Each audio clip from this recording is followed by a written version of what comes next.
In this video series, we'll learn about cells, the fundamental unit of life. The cell is the fundamental structural and functional unit of all living things.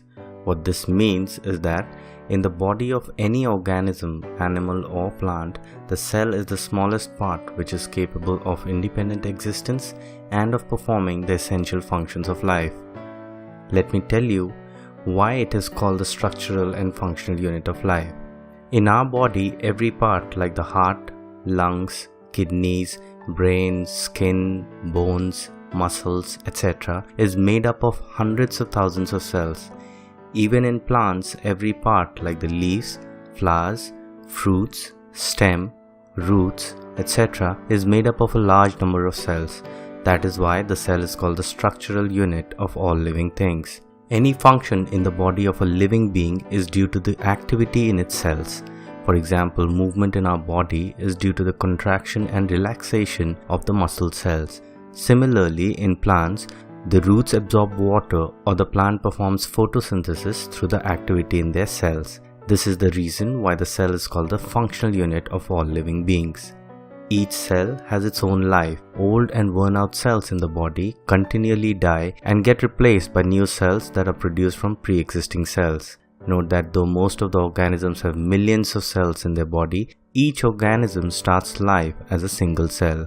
In general, cells are very small and cannot be seen with the naked eye. Hence, they were discovered only after magnifying aids like microscopes were invented.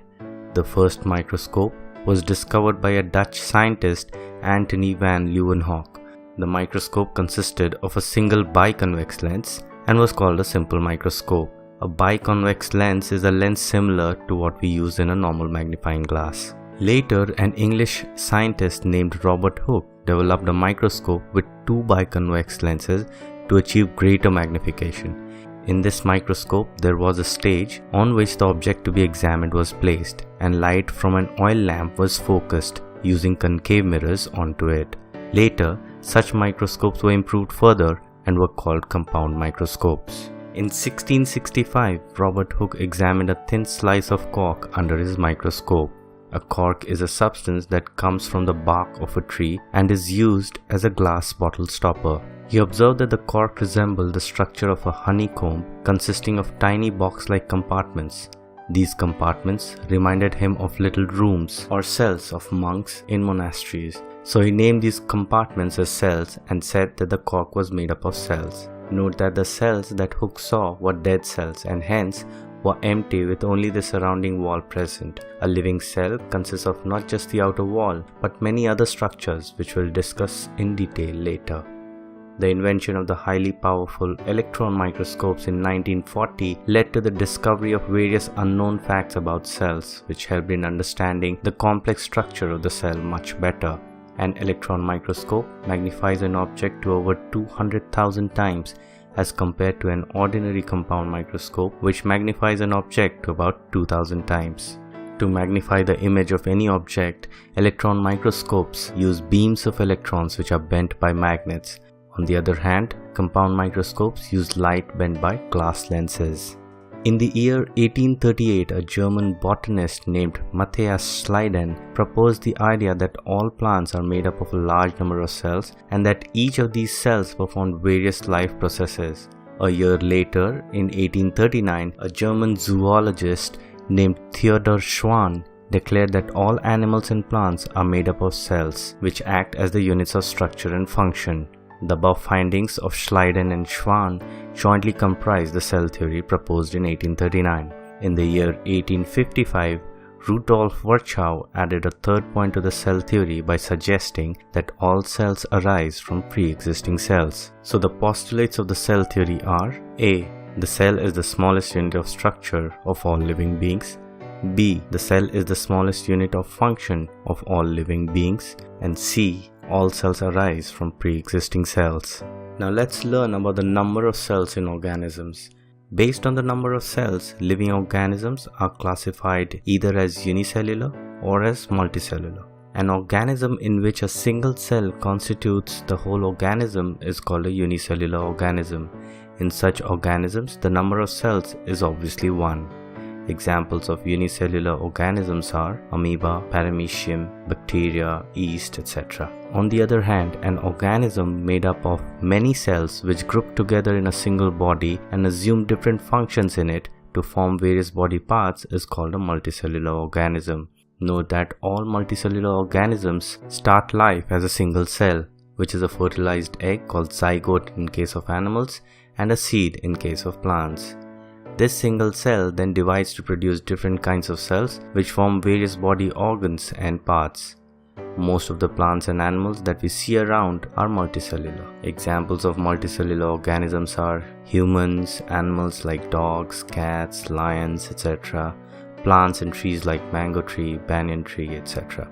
The number of cells in multicellular organisms is usually correlated to the size of the organism. A large organism like an elephant, whale, or fully grown banyan tree will have more number of cells than a small organism like a cat, mouse, or small grass.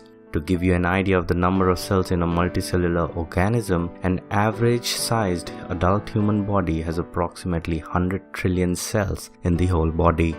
The bodies of all multicellular organisms, including humans, exhibit division of labor. This means that different parts of the body perform different functions. For example, the human body has a stomach to digest food, a heart to pump blood, skeletal muscles to perform movement and locomotion, etc. Similarly, each cell in the body also exhibits division of labor. Every living cell has the capacity to perform certain basic functions that are characteristics of all living beings. Each cell has certain specific components within it known as cell organelles, each of which performs its particular function, such as making new material in the cell, generating energy in the cell, clearing the waste material from the cell, and so on. Thus, a cell is able to live and perform all its functions because of these organelles that together constitute the basic unit called the cell. Note that all cells have the same organelles regardless of their function or the organism in which they are found.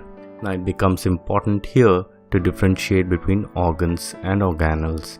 Organs are macroscopic, that means they can be seen with the naked eye. On the other hand, organelles are microscopic. Organs are present in all multicellular organisms.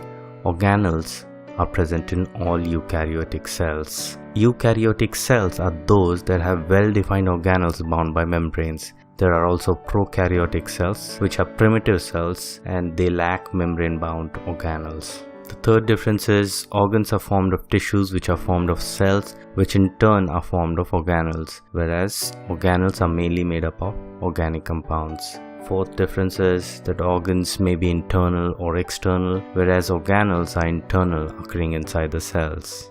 Last but not the least, a group of organs work in a coordinated manner to form an organ system. A group of organ systems forms the organism, whereas organelles work in a coordinated manner to produce the cell. Coming to the shape of cells, cells vary greatly in shape. They may be spherical, rectangular, cuboidal, polygonal, disc-shaped, thread-like, branched and elongated, spindle-shaped, or even irregular depending on the specific function a particular cell has to perform. For example, the single cell in unicellular organism amoeba is irregular and the shape keeps changing. The white blood cells in our body are irregular in shape so that they can easily squeeze out through the capillary walls. This irregular shape is also called amoeboid or amoeba-like shape. Human red blood cells are circular and biconcave to pass through narrow capillaries and transport oxygen to various parts of the body. Nerve cells are elongated to conduct signals from distant parts of the body to the brain and vice versa. Muscle cells are spindle-shaped so that they can contract and relax to produce movement and locomotion. Guard cells or stomatal pore in plant leaves are bean-shaped to open and close the pore. Talking about the cell size, the range of size in cells is quite broad. Some cells, like a bird's egg, is a single cell that is visible to the naked eye. Since ostrich's egg is the largest egg in the world, it is also the largest cell in the world. It is about 18 centimeters in size.